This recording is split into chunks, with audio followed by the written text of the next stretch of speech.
Après le retournement de situation de Marc Blatta, des candidats le taclent, le traitent d'escroc et balancent des dossiers sur lui.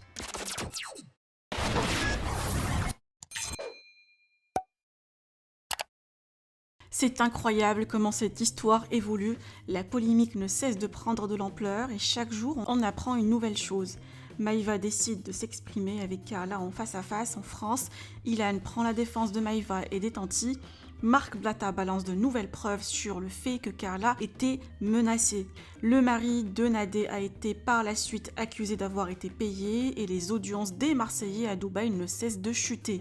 Suite au live de Ilan et ses tacles avec Marc ce matin, le candidat balance des notes audio sur Marc compromettantes sur une supposée arnaque contre Thibaut Garcia. Néa pareil, alors qu'elle a commencé à douter de l'histoire hier, aujourd'hui dénonce l'arnaque de Marc Blatta, traite Carla de sorcière et Kevin de bête. Sur Twitter, plusieurs dossiers sortent sur Marc.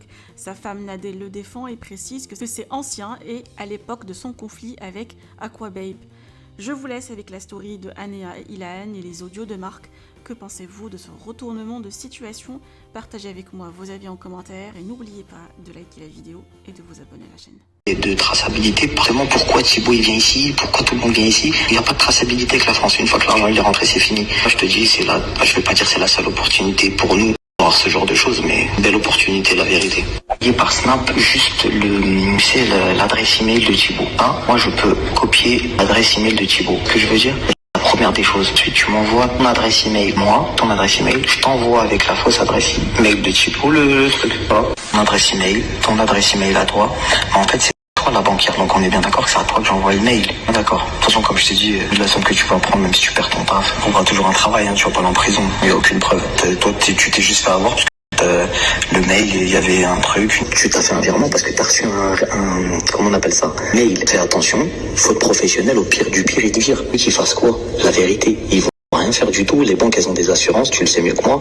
Le pire, il portera plainte contre moi ou contre quelqu'un, s'il veut, contre la banque. Pas responsable. Toi, t'es venu, t'as fait ton taf. Malheureusement, il y avait une erreur sur l'email, il y avait un H ou un I en plus et t'as pas fait attention, t'as pas vu. Voilà. Et les fonds sont partis. T'as ça, changer ta vie. Et tu n'es pas responsable. On n'est pas censé se connaître. Donc là, il y a que moi et toi qui nous parlons. Et toi et moi, on n'a pas d'intérêt à... Parce que je veux dire, tu fais ça, dis-moi, on m'a mis une douille. Ils se croquaient, moi je croyais que c'était un patati patata, ils vont pas te virer. Et même s'ils te virent, j'ai envie de te dire, t'as pris 600 000 euros, tu vas retrouver du travail. Fou d'un travail de banquière, la vérité. Tu prends combien par mois? 3 000 euros. T'as pris 600 000 euros. 700 000 selon le virement que t'as envoyé. Arrête de me dire que vendredi c'est demain, je suis en train de lire en même temps, je suis en train de péter les plombs. Moi je suis à Dubaï, il peut rien contre moi. Les Françaises ne peuvent pas me toucher et il le sait, c'est pour ça qu'il a payé Aquababe pour me nuire en France. Je t'explique, l'histoire elle est très simple. T'es une banquière, on n'est pas censé se connaître. Et cette histoire de RIB, d'Aquababe, etc., je vais même l'effacer de mon téléphone. Ça, il y aura plus d'histoire qui lie la banque avec moi. Bon, j'ai envie de te dire, tu perds ton travail.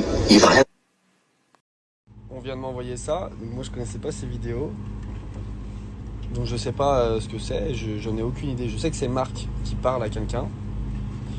Mais du coup je sais pas ce que c'est. Et hier j'ai dit à Marc, prends-moi dans ton live, comme ça tranquille, y a rien. Il a pas voulu me prendre dans son live.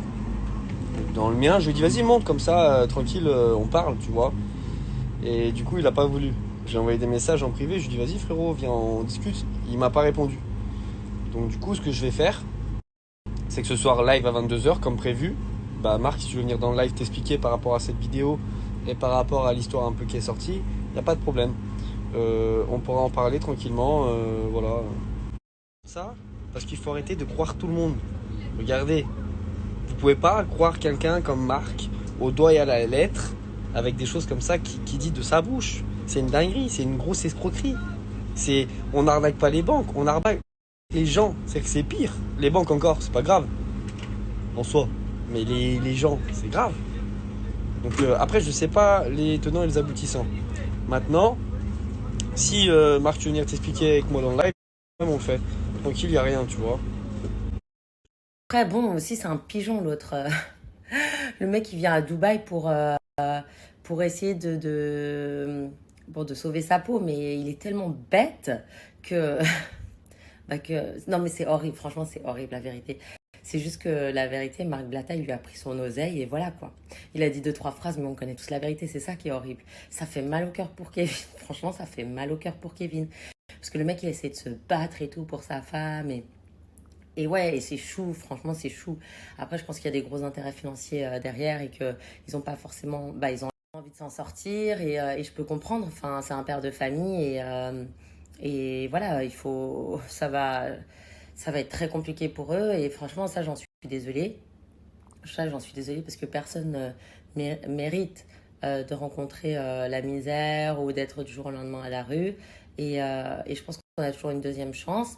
Après, ce qui m'énerve un peu, et c'est pour ça qu'aujourd'hui je fais mes propres enquêtes, c'est que je pense qu'au lieu d'assumer leurs erreurs, bah, ils vont essayer de s'en sortir et de mentir et encore de manipuler les gens. Et ça, franchement, j'ai horreur de la manipulation. Moi, je suis quelqu'un d'hyper transparente. Je suis quelqu'un qui aime la transparence, en fait, l'honnêteté. Tu es comme tu es et voilà, tu vois, genre chacun fait sa life. Mais d'essayer de manipuler, de mentir, de machin, ça me dégoûte. C'est un monde de ripoux. Et ce qui fait trop mal au cœur, c'est qu'en fait, ben, Kevin, je pense qu'il est au plus mal de sa vie. Il doit être vraiment genre pas bien, même ça doit faire grave flipper le soir de dormir à côté d'une sorcière.